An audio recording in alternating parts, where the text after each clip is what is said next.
우리 같이 기도하시고 시작하겠습니다. 사랑의 하나님, 저희들이 또 새 봄을 맞이하여 성경 통독 대행진 3차를 시작합니다. 여러 가지 많은 저희들의 계획과 준비 속에서 우리들의 삶의 여러 많은 여정 속에서 하나님의 말씀을 상고하고 말씀을 저희들이 익숙하게 하기 위하여 주님 이렇게 과정들을 갖고 또 같이 배웁니다. 하나님 은총을 주시고 하나님의 놀라운 섭리와 하나님의 경영하심과 인도하심을 저희들이 말씀으로 보고 확인하고 또 그런 믿음을 가지고 승리하는 삶을 살게 하여 주시옵소서. 예수님의 이름으로 기도드립니다. 아멘. 저희들이 전반기에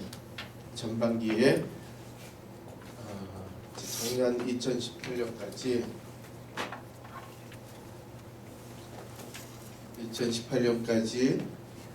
창세기서부터 시작해서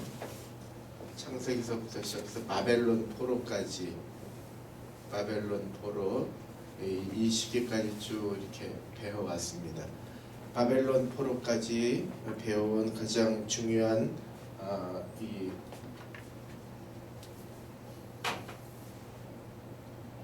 중요한 포인트 중에 하나는 창세기부터 바벨론까지 쭉 이어지는 포인트 중에 하나는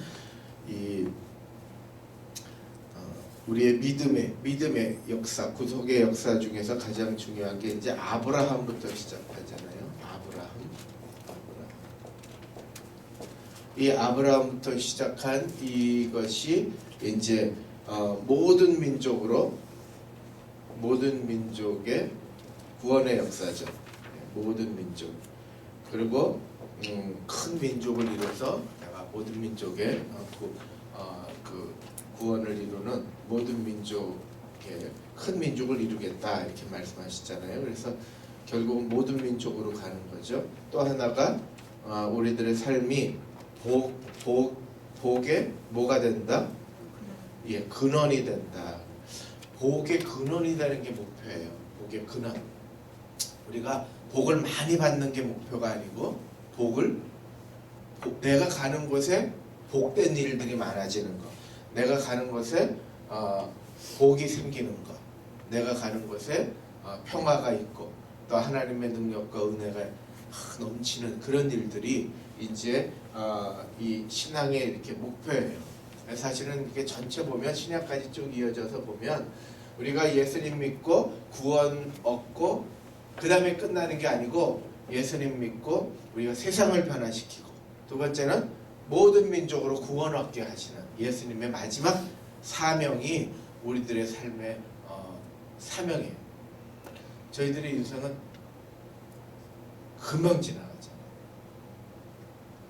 눈 감았다 뜨니까 벌써 내 나이는 연세는 지금 마음으로는 낙낙 18세입니다. 이제 벌써 어느새 10년이 훅 지나고 20년이 훅 지나고 그래가지고 저희들이 허무한 인생이에요. 허무한 인생. 제가 오늘 새벽 기도도 얘기했지만 오늘 제 친구가 이제 SBS 기자거든요.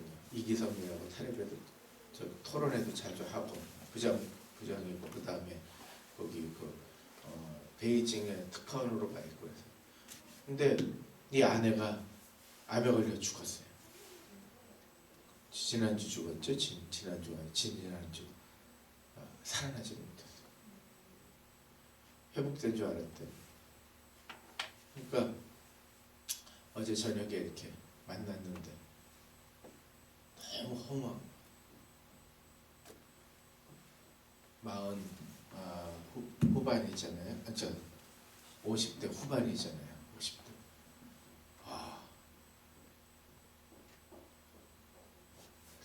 그러니까 이게 사람이요 사는 게 아니에요. 그런데 그 아내가 이제 사랑의 교회 권사 회장도 봉사도 많이.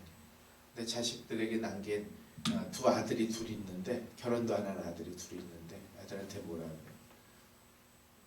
엄마는 천국으로 가. 너 나중에 너희들 거기서 볼 거야. 이렇게 단호하고 분명하게 이렇게 했대. 그러니까 그 아들들이 이제 어린이가 잘 모르지만 그래도 얼마나 슬프겠어요. 20살이 넘었으니까 아이들이. 그런데 확신을 가진 엄마의 분명한 신앙 고백이 아이들을 울지 않게 해요. 그래서 아버지가 아이를 데리고 아이들이 이제 엄마 죽었는데 말이 없어진 거예요. 이거 모르고 그걸 아이들하고 이렇게 하겠어요. 그러니까 엄마가 평소 했던, 그리고 자기가 엄마가 같이 이렇게 아이들 데리고 했던 가정 예배를 이 아버지가 애들 데리고 저녁에 이렇게 몇 번 했대요. 그러니까 비로소 얘기가 시작이 되더라고요. 그러니까 복의 근원인 거예요. 죽어도 엄마가 남긴 흔적이 예배를 통해서 아버지와 통하게 되고 속에 이 어두움을 이렇게 다 얘기할 수 있는, 그게 바로 복의 근원이에요. 만약에 그런 게 없다면 아이들은 방황하고, 그렇죠? 아버지는 아버지대로 헤매고 다녔을 것 같아요. 그렇지 않겠어요? 생각해요. 남자 셋인데 남자 셋이 뭘 하겠어요? 그런데 헤매고 다니지 않고 아버지를 초월해서 가정 예배를 드리고, 그게 누가 남긴 거예요? 엄마가 남긴 거예요. 권사님이 남긴 거예요. 권사님이 남긴 유산이에요. 유산.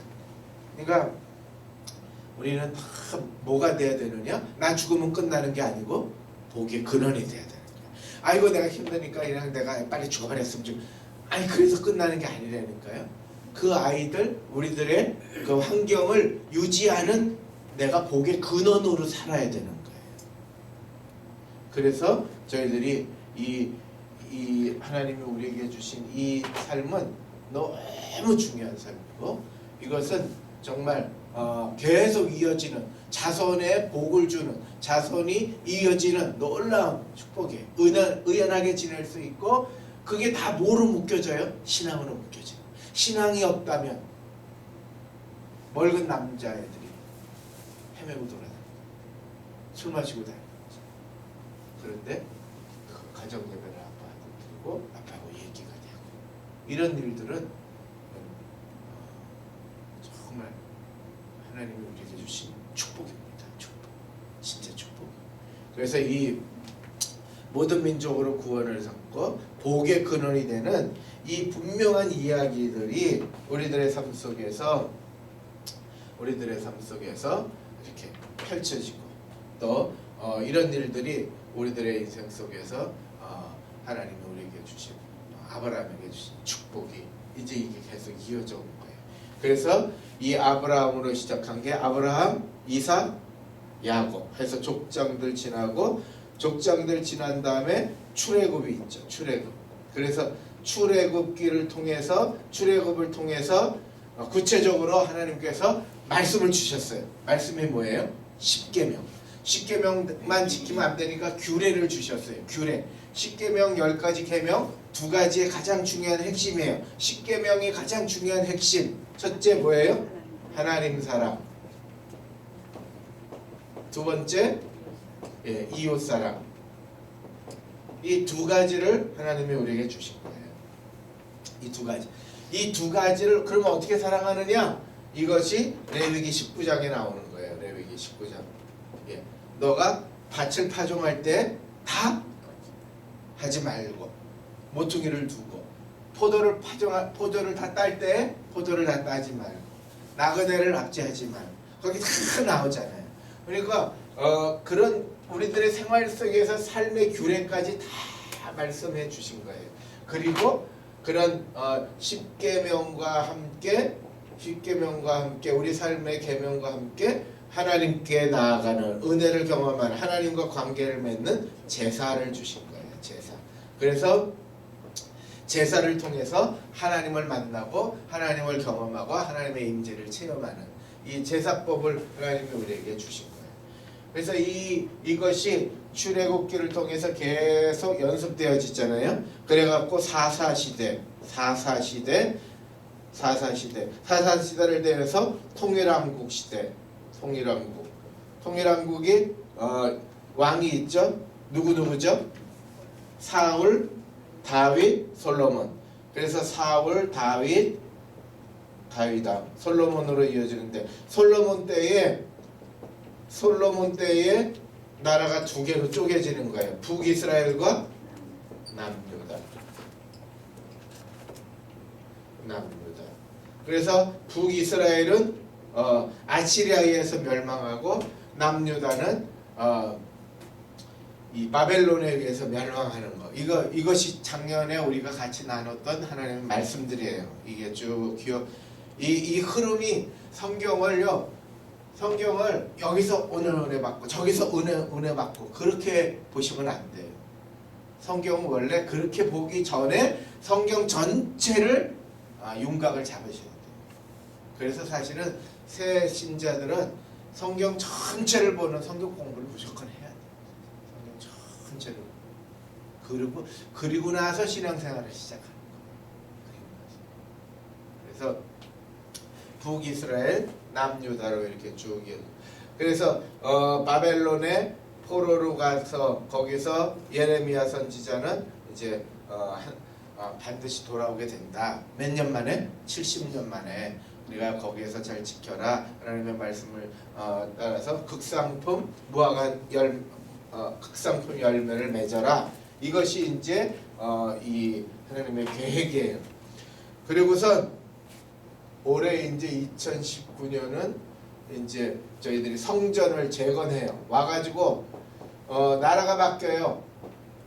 중요한 나라들 당시에 대제국의 나라 4개가 있어요. 첫째는 아시리아, 그 다음에 바벨론 다음에 페르시아, 바사라고 그러죠. 페르시아. 그 다음에 마케도니아 그리스예요. 그 다음에 로마. 요 시대. 그래서 요 시대에 성전 재건에서부터 예수님 로마 시대에 예수님 오시는 그때까지.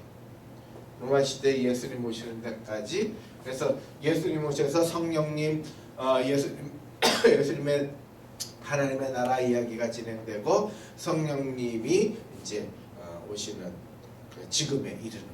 지금 성령님의 시대예요. 성령님께서 우리를 재림하실 때까지 우리를 견인하시고 보호하시고 우리를 세워가시는 거예요. 하나님께서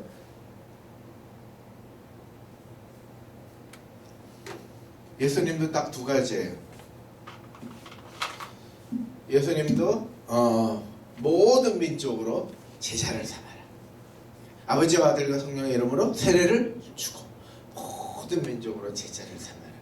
그래서 마지막에 모든 민족 구원하는 모든 민족을 구원하시고 마침내 이 구원의 메시지가 들어가는 그날 예수님 재림하세요. 그 요한계시록에 그 내용들이 다 나와 있어요. 요한계시록에.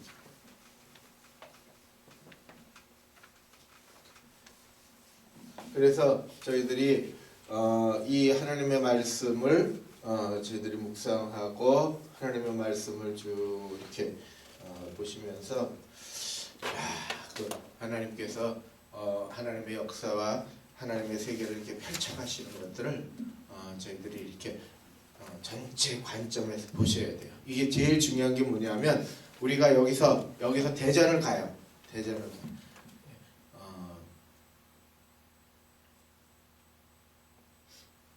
고향이 어디세요?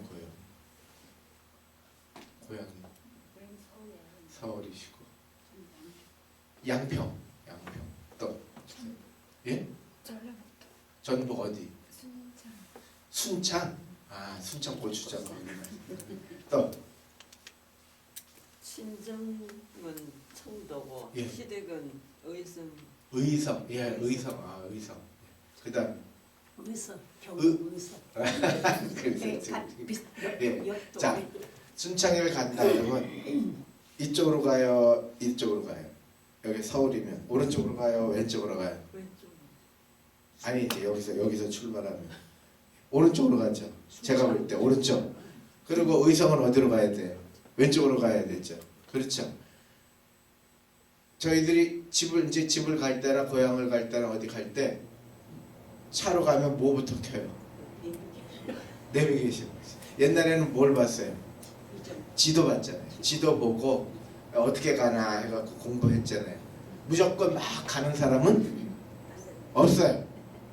옛날에도 내비게이션 없을 때도 무조건 막 차 타고 가는 사람은 아무도 없어요. 어떻게 가야 되나, 이번에는 어느 도로 이용해야 되나, 막히지 않나 이렇게 했고, 이렇게 가는 길 대가 목포 뭐 저기지나 저 대전에서 갈라져서 호남 타야 된다, 또 경부 타야 된다, 뭐 그렇게 보고 가잖아요. 그렇죠?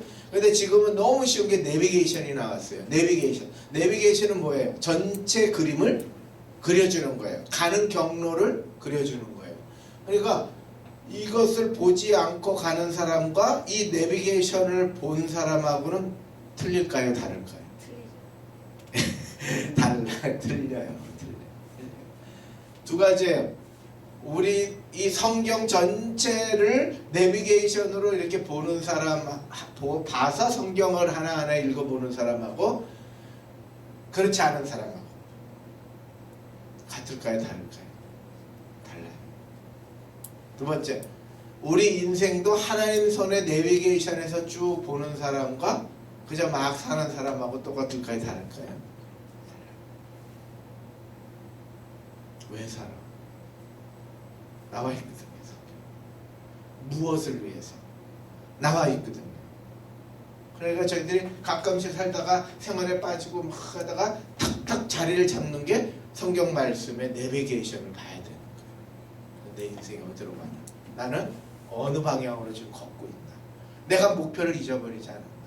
너무 허무한 인생이고 아무것도 아닌 인생이잖아요.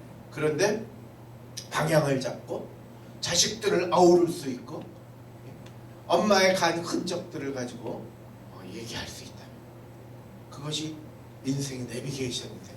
자녀들이 인생의 내비게이션이 돼요. 그러니까 오늘도 이렇게 장례식을 치르면서 어제 그제 이렇게 장례식을 쫓아다니면서 한 집사님이 교회 열심히 다닌 거 그리고 믿음이 분명한 거 그거 하나만으로도 그 가정은 확실한 은혜가 있더라. 그 누가 들어가느냐예요. 그 가정에 누가 들어가느냐에 따라 가정이 바뀌는 거예요. 남편이 바뀌어요, 안 바뀌어요? 안 바뀌어요. 나도 바뀌어요, 안 바뀌어요? 안 바뀌어요. 안 바뀌는 인생이에요. 그런데 뭐가 우리를 바꿔줘요? 말씀이 우리를 바꿔줘요. 말씀이 나도 바꾸고 남편도 바꾸고. 그렇죠? 지난주에 우리 천용호 장로님 간증하고 나서 우리 이권선님 어떠셨어요?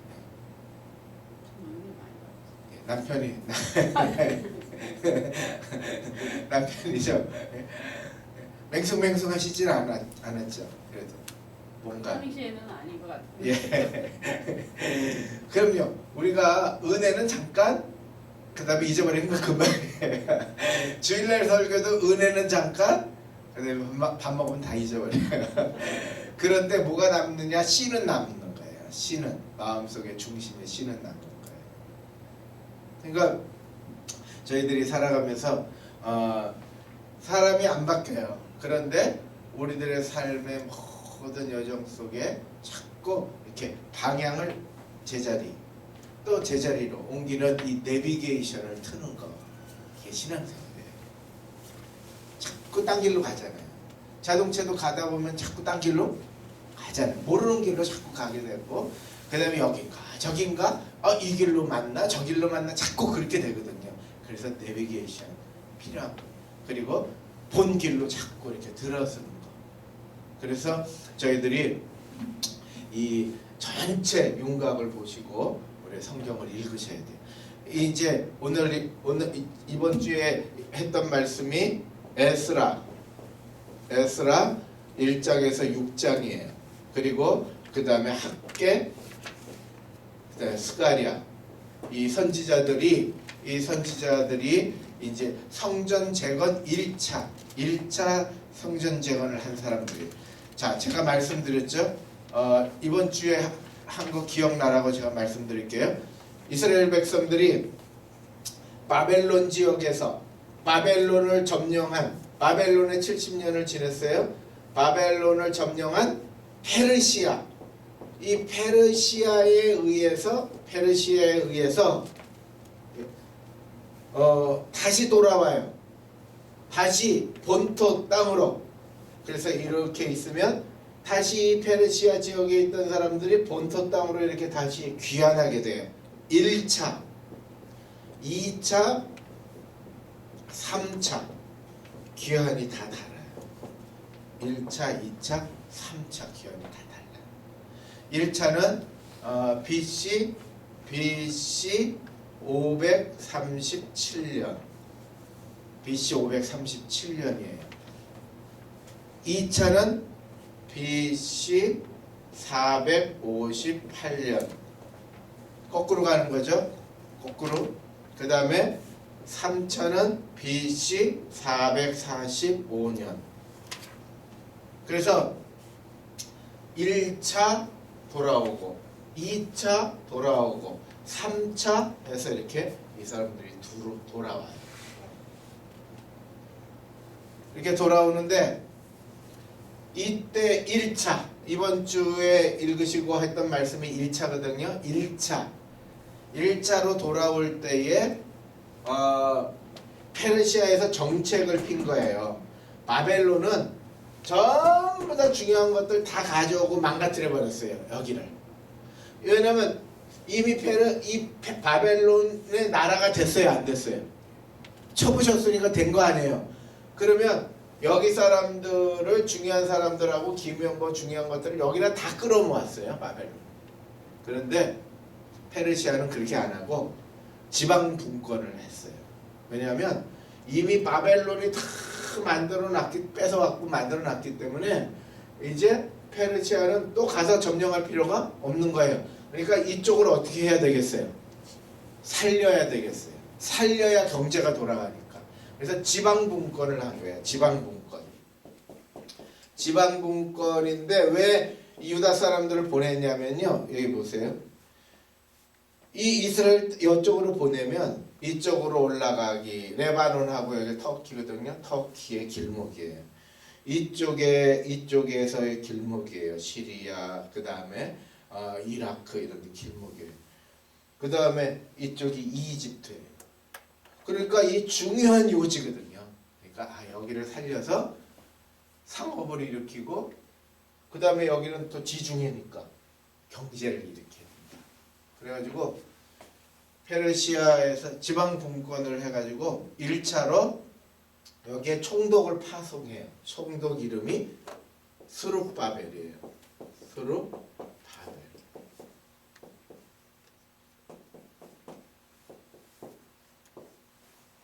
총독 이름이 스룹바벨이에요. 그래서 이 스룹바벨이 바벨론에 끌려왔던 자석 후손이에요.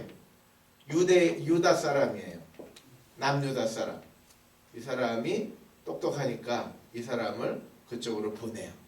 그래갖고 스룹바벨하고 제사장 예수아라는 사람, 이 두 사람을 보내서 여기 성전 건축 허락해요. 그리고 고레스 원년에 너희들 다 가서 여기에 성전 기명, 여기에 있던 성전의 기명들, 또 이런 물질들 가지고 가서 여기 다 복권해라, 재건해라, 이렇게 이게 나온 거예요. 그래가지고 이때부터 이 사람들의 이름을 유대인이라고 그런 거예요. 유대인. 사마리아인은 아시리아에서 멸망한 요 지역의 사람들이, 사마리아 사람들이 혼혈족이거든요. 미리 다 살았던 이쪽을 중심으로 한 유다인들이 돌아가는 거예요. 유다인. 그래서 유대인이라고 그래요. 그리고 이때는 누가 오냐면 에스라가 와요. 에스라 제사장 에스라가 인솔자가 돼서 율법 교육시키기 위해서 직접 와요. 그리고 여기 3차가 중요한 것은 느헤미야 총독으로 나를 술 맡은 관원이라고 그랬잖아요. 청와대에 굉장히 높은 고위관직인데 총독으로 나를 임명해달라. 내가 성벽을 재건하겠다. 그래갖고 성벽 재건하기 위해서 느헤미야가 와요. 우리 느헤미야 많이 읽으셨죠? 우리 옛날에 설교도 했잖아요. 그리고 옛날에 성벽 교회 재건한다며 벽돌 쌓기도 했잖아요. 그때 느헤미야 많이 했거든요. 느헤미야 총독이 이쪽으로 와요. 네. 그래서 성벽을 재건해요. 그러니까 1차, 2차, 3차에 걸쳐서 이 사람들이 이쪽으로 오게 된 거예요.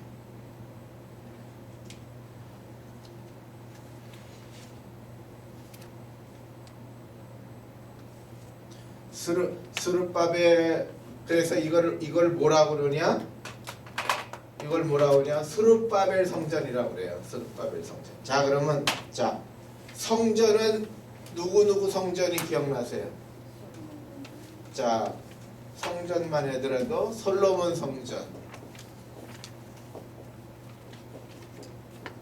두 번째는 무슨 성전? 스룹바벨 성전. 솔로몬 성전만큼 화려했겠어요? 작았겠어요? 작죠. 왜냐하면 포로민으로 온 사람들이 세운 거니까. 솔로몬 성전, 스룹바벨 성전, 또 하나가 예수님이 말씀하셨잖아요. 무슨 성전? 헤롯 성전. 이 헤롯 성전이, 헤롯 왕이, 성경에 나오는 헤롯 왕이 이 스룹바벨 성전을 이제 자기를 그 로마에서 뭐로 임명하냐면 그 지역의 분봉 왕으로 임명해요. 그러니까 이 총독이 아니고 왕으로 임명을 해주니까 이제 성전을 재건해요. 그래서 성전을 더 크게 지어요. 스룹바벨 성전을 더 확장해서 져서 헤롯 성전이 화려하게 돼요. 그래서 성전은 예루살렘 성전에 이 세 가지가 있어요. 세 가지. 이 스룹바벨 성전은 들어본 적도 있고 안 들어본 적도 있죠. 처음 들었죠. 일자 귀한 때 만든 거다. 지난주 설교 때. 그 다음에 헤롯 성전, 이 세 가지가 이렇게 있어요. 그리고 이 바벨론의 페르시아가 이제 페르시아가 이쪽에서, 그러면 한 가지 더 바벨론에서 바벨론의 포로로 있던 이 백성들이 극상품 열매를 맺게 하기 위해서 신앙을 유지한 사람들이 있어요. 그런 사람들이 다니엘, 사드락, 메삭, 아벳느고, 느헤미야 이런 사람들이에요. 이런 사람들을 이 성전에 못 오니까 다 망가지고 그랬으니까. 그래서 이 바벨론 시대 때 그 지역에서 율법 교육하던 집, 공공기관, 조금 커서 이제 기관도 만들고 그랬어요. 그걸 뭐라고 그러냐면 회당이라고 그래요. 회당. 그래서 여기에서 탈무드가 나오고 여기에서 여러 가지 가르치는 그런 중요한 일들이 시작된 거예요. 그래서 지혜서들이 나온 거죠. 그래서 이 바벨론 포로 시대에 여기에서 회당이 이제 쭉 지어지고 이 회당을 통해서 율법 교육이 계속 세대를 거쳐서 이루어지게 된 거예요.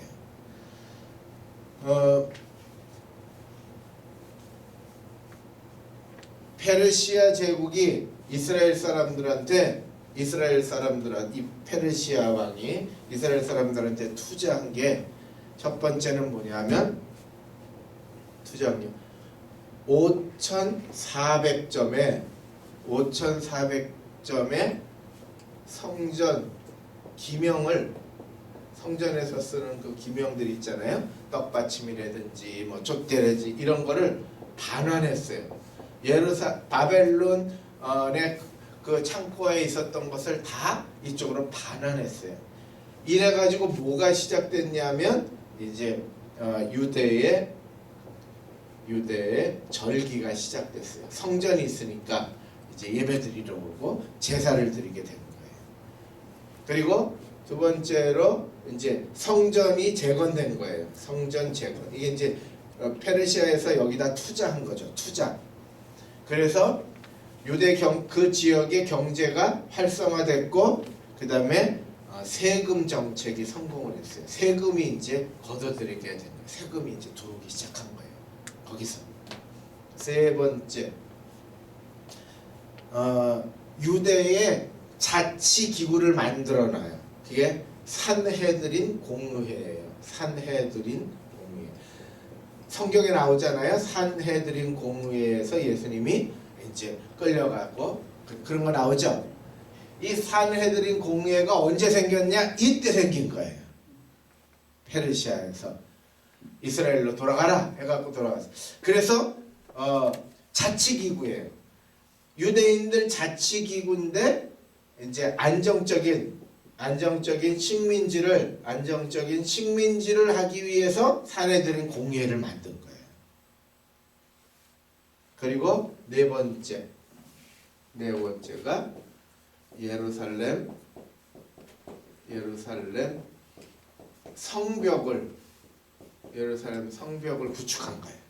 예루살렘 성벽을 구축해서 이제 세계 상권 상인들이 이제 세계적 상권이 왜 안전하니까 이제 안전한 통로가 되니까 가다가 안전하게 머물 수 있고 거기에서 장사하고 또 이집트로 가고 이집트에서 또 여기 안전하게 거하고 그 다음에 또 보호받을 수 있으니까 그러니까 세계적인 상권이 형성이 돼요. 그래서 그 유명한 두로 상인들이 이곳에서 거점을 잡고 입점을 해요. 아파트처럼 쉽게 설명하면 백화점처럼 됩니다. 안전한 보호장벽이 쳐지니까 백화점처럼 돼요. 백화점이라기보다 뭐라고 그러죠?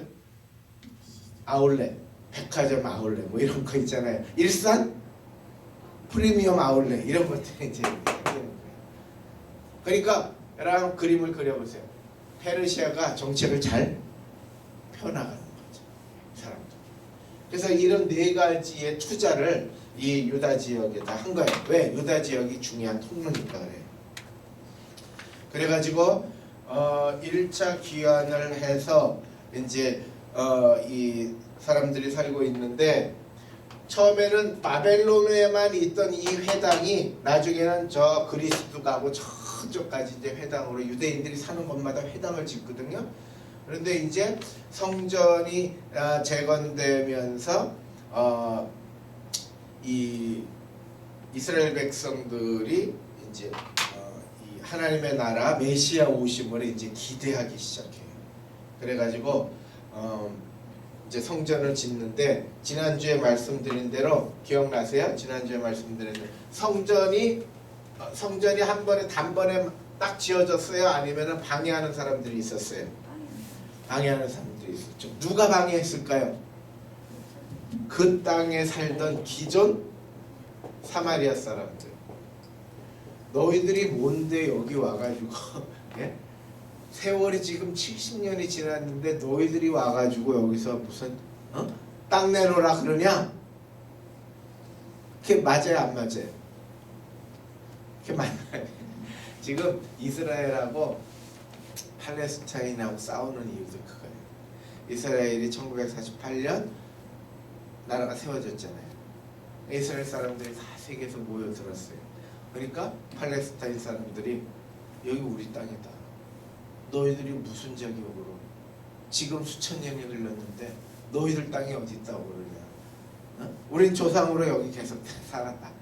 그래서 전쟁을 벌리는 거야. 누가 오라요? 누가 그러요? 하나님의 성부 속에 옳다 그러면 없어요. 유대인들이 아주 악독하잖아요. 유대인들이 악독해요. 그러니까 유대인들이요 핍박도 많이 받아요. 괜히 핍박을 받는 게 아니에요. 왜 유대인들이 악독할까요? 살아남으려고. 왜? 이방의 땅에 흩어져서 살아남으려고. 우리나라 어려울 때 사람들이 다 모질고 거칠었잖아요. 여성들이. 그래야 살잖아요. 남편 죽으면 아내가 뛰어다녀야 되잖아요. 살아남으려고. 그거 다 해지고 다니면서 해야 되잖아요. 그러니까 유대인들이요 딱 가면 예를 들면 이제 독일의 배경도 그래요. 600만 유대인 학살. 그럼 아무 이유 없이 사람들이 다 죽여라 그랬을까요? 그게 아니에요. 실제로 제가 전에도 얘기했지만 살다 보니까 유대인들이 머리가 좀 비상하고 똑똑하고 그러니까 머리 좋은 민족들이 있어요. 머리 좋은 민족. 우리나라가 IQ가 107인가 106인가 세계 2위예요. 세계 2위. 우리나라. 대단하죠. 1위가 싱가포르, 2위가 우리나라, 3위가 뭐 중국인가. 그래요. 머리 좋기로. 그런데 우리나라가 유대인보다 더해요. 사실은 세계에서 사는 거 보면. 그리고 꼭 이렇게 세계에서 가면 머리 비상해서 장사 잘해요. 그런데 한 가지 단점이 있어요. 유대인들은 서로 이렇게 누가 오면 서로 도와갖고 잘 돼요. 중국 사람 들어오면 노하우 가르쳐서 서로 잘 돼요. 우리나라 사람 들어오면 죽어라 싸워갖고 둘 다 망해요. 둘 다 망해서 저기서 쫓겨나요. 너희들은 왜 이렇게 싸우냐 그래요. 한인 영국에 있는 한인 그러니까 영국에 있는 어느 기자가 한인들이 사는 모습을 어처구니가 없어서 글을 썼어요. 왜 이렇게 싸우냐는 거예요. 그게 우리나라 단점.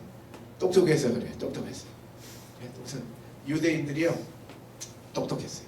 그러니까 탁 받고 고리대 농업을 한 거예요. 건물 하나 사갖고 이렇게 돈을 이렇게 좀 많이 받아요. 많이 받으면 이거 갖고 또 돈놀이를 해요.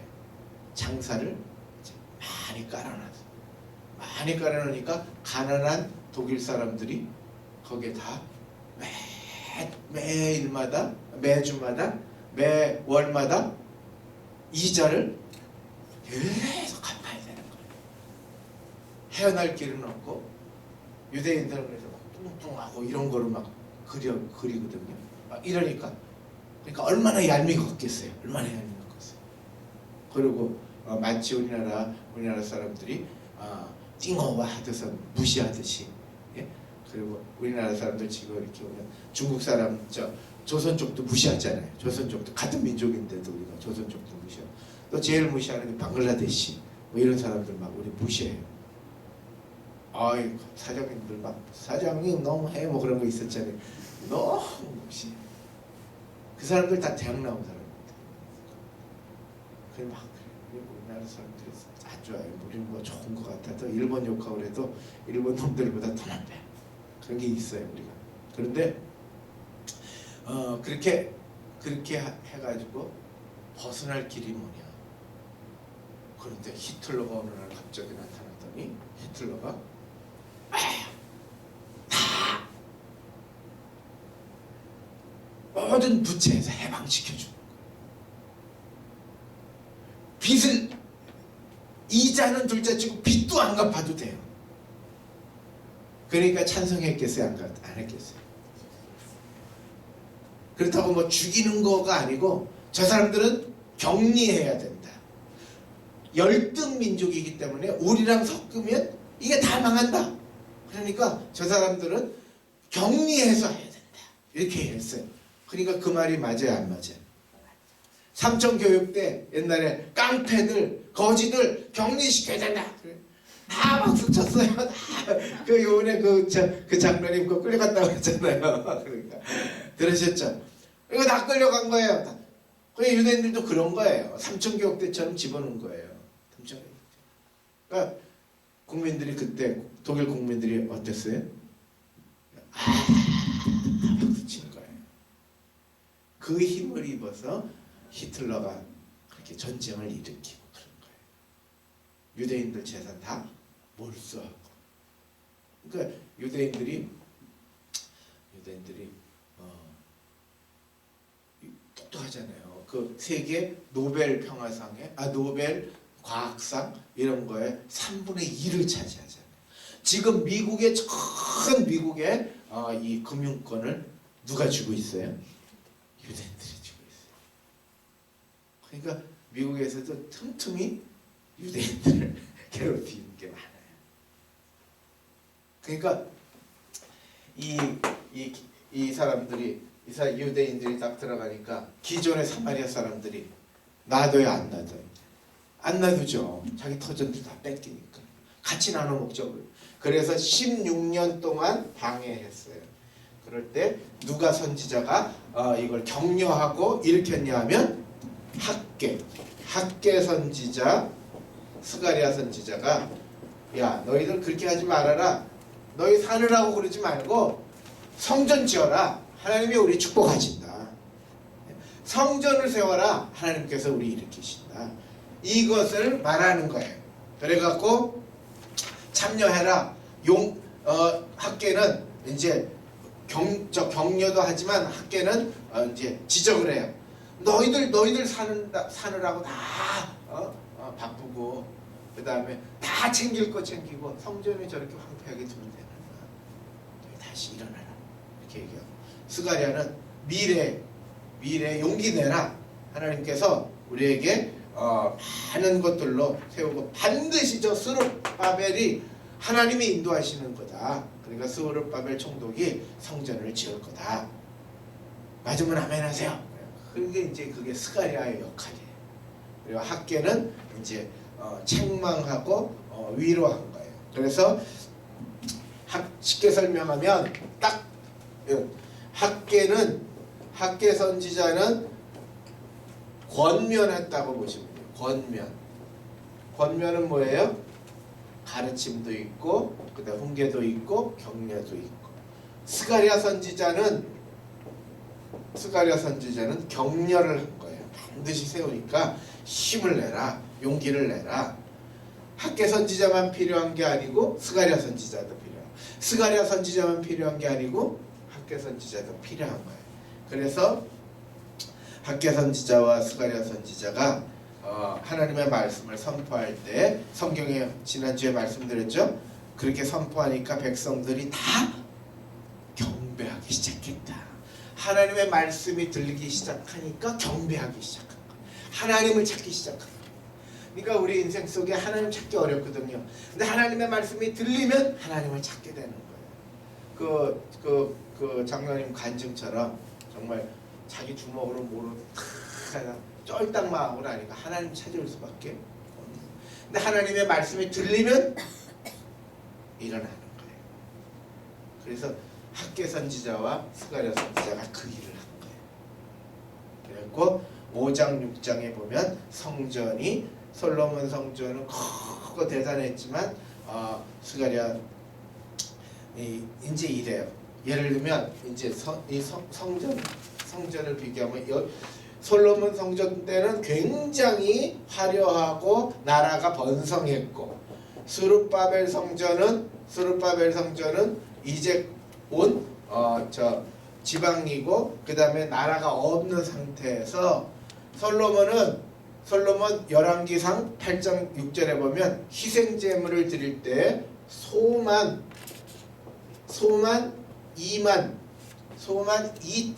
2천 마리 2만 2천 마리를 한 번에 드리고 소만 한 번에 양 12만 마리 양 12만 마리를 제사 때 썼어요. 이럴 정도로 그 규모가 엄청난 거예요. 솔로몬 성전하면 대강 그런 게 아니고요.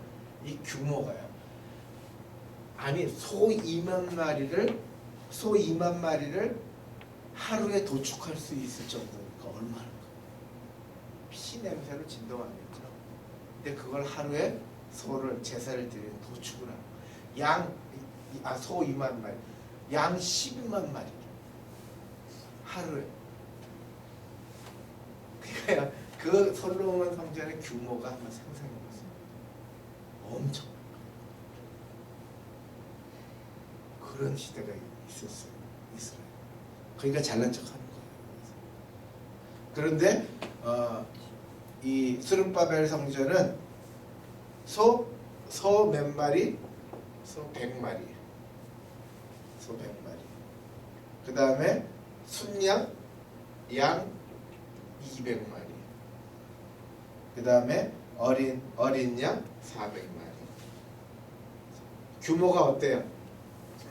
규모가 작아요. 그래도 대단한 거죠.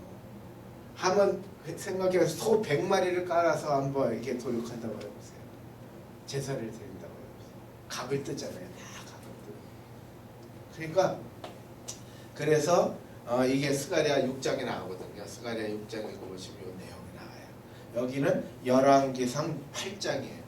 왕상 8장에 보면 이 내용이 나와요. 그러니까 제가 그때 읽을 때는 모르시지만 이렇게 구분하니까 확실히 차이가 나요, 안 나요? 그러니까 스룹바벨 성전이 세워질 때 옛날에 솔로몬 성전을 봤던 노인들은 슬퍼서 우는 거예요. 아이고 이렇게 작다니, 이렇게 작다니, 이렇게 작다니. 그런데 스룹바벨 성전 젊은 사람들은, 바벨론에 있던 사람들은 회당에서 교육만 듣고 말로만 듣다가 성전을 세우니까 기뻐가지고 춤을 추고 축제를 벌리는 거예요. 성전은 그런 장소예요. 성전은 하나님의 나라는 잔치의 집이에요. 잔치집. 초상집이 아니고 하나님의 나라는 잔치집이에요. 기쁨이 있고 감격이 있고 축제가 있고. 그래서 성전이 그런 상징이에요. 하나님이 계시는 곳이지만 하나님과 우리와 잔치를 벌이는 곳이다.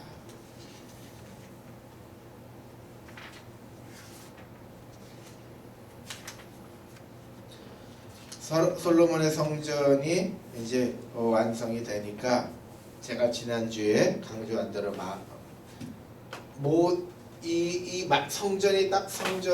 성전이 건축이 되고 이스라엘 백성들이 이제 어떻게 했냐? 모세의 율법대로 행하였더라.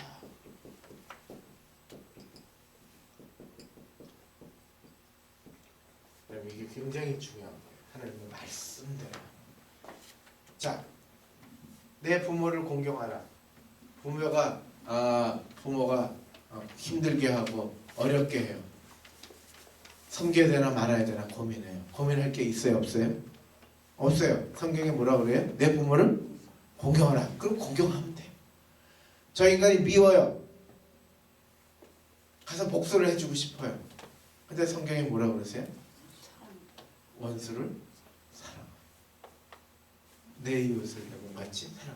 그러면 세상살이 속에서는 갈등할 수 있어요. 그러나 말씀을 받으면 어떻게 하면 돼요?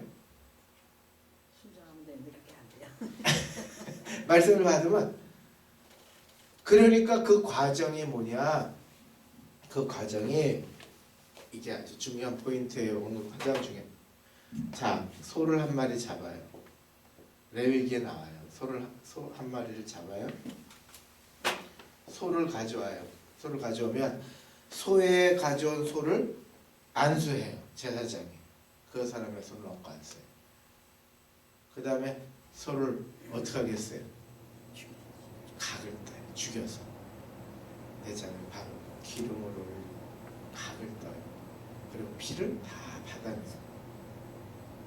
그러니까 하나님 말씀 순종한다는 것은 쉬워요, 어려워요? 어려워요. 말은 쉬운데 실제로 우리의 감정, 우리의 생각, 우리의 이성, 우리가 생각하는 모든 게 다 안 맞는데 이걸 갖다가 칼을 대는 거예요. 칼을 대서 각을 떠서 숨을 끊고 숨만 끊어진 게 아니고 각을 떠서 피를 받아내고 그 다음에 하나님 앞에 드리는 거예요.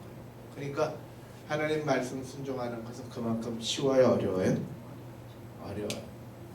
그런데 그걸 해내면 제사가 받아들여지는 거고, 그걸 안 하면 제사가 받아들여지지 않는 거예요. 제사가 받아들여지면 평화가 오는 것이고, 그것이 안 되면 평화가 없는 거예요. 그러니까 저희들이 이런 신앙의 여정 속에 하나님이 우리를 너무 세밀하고 세심하게 다 아세요. 다 아시니까 안 되는 걸 다 아실까요? 모를까요? 알아요. 아니까 옛날에 동물 잡아서 그렇게 하신 거예요. 그 과정을 다 보고 나면 퍼득퍼득거리다가 죽고 피 쏟고 각이 떠지는 걸 보면, 아유, 내가 저건 나도 진짜 손을 얹었잖아요. 내가 저렇게 죽어가는구나, 이렇게 태워질 때 그 향기가 하나님, 그 태움의 연기가 올라갈 때 자기를, 근데 그 일을 단번에 이루셨어요. 누가요? 예수님. 예수님이 십자가에 돌아가심으로 단번에 대속하신 거예요. 그래서 우리가 바라보면 누굴 바라보면 돼요? 예수님 바라보면 돼요. 속이 터질 때 누구 바라보면 돼요? 예수님 바라보시면 돼요. 막 분노가 올라올 때 누굴 바라보시면 돼요? 예수님 바라보시면 돼요. 예수님이 칼로 베드로가 칼로 말고의 길을 쳤을 때 예수님이 뭐라 그러셨어요? 칼로 가가지고 붙여주셨어요. 그게 예수님이 하시는 모습. 살 길이고 생명의 길이고 평화의 길이에요.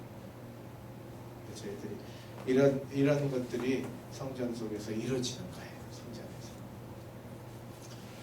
오늘 그래서 성전 재건이 된 거예요. 성전. 그러니까 우리들의 삶 속에 성전이, 교회만 왔다 갔다 하지 말고 성전을 재건하셔야 돼요. 이 성전에서 그런 일이 일어나야 되는 거예요. 성전에서 일어나는 일이 그거예요. 여기서 자꾸 용서하고, 어렵지만 또 다시 내가 죽고, 내가 죽으면 푸드득 거리면 하나님이 살려주시고, 그런 은혜 경험하시기를 주님의 이름으로 축원합니다. 사순절 기간이 그런 기간이에요. 기도하겠습니다. 사랑의 하나님, 우리 오늘 이 과정들을 쭉 봤습니다. 전체적으로 아직 그릴 수는 없지만 그래도 성전을 세우시고 또 다시 한번 이스라엘 백성들을 세워가시는 하나님의 계획을 봅니다. 우리들의 마음에도 성전을 세우게 하여 주시옵소서. 말씀이 들리고 또 제사가 이루어지는 그런 신앙생활하게 도와주세요. 예수님의 이름으로 기도드렸습니다. 아멘. 수고하셨습니다.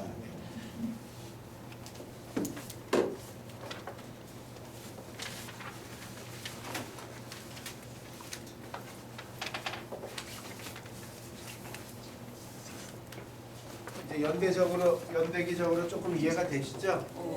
예, 조금씩 이렇게 전체 흐름 속에 이 책을 즉 길라잡이 책 보셨죠? 길라잡이 책 몇 페이지네? 오늘 저 복사해 드렸는데 22과 22과에 수요예배도 제가 이거 갖고 하잖아요. 또 하고 반복 자꾸 하고.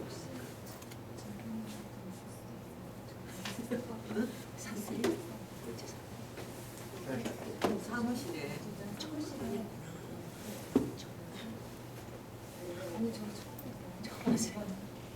받았어요.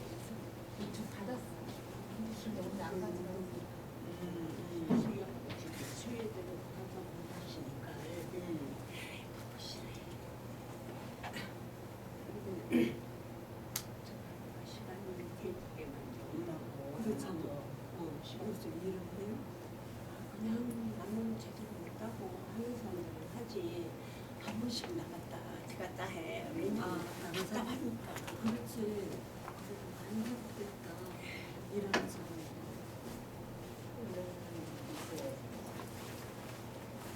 시작하는 갔다 갔다 그냥 들었다 보는 거야 한 번씩. 그런 운동 삼아. 그것도 나가 보셔야지.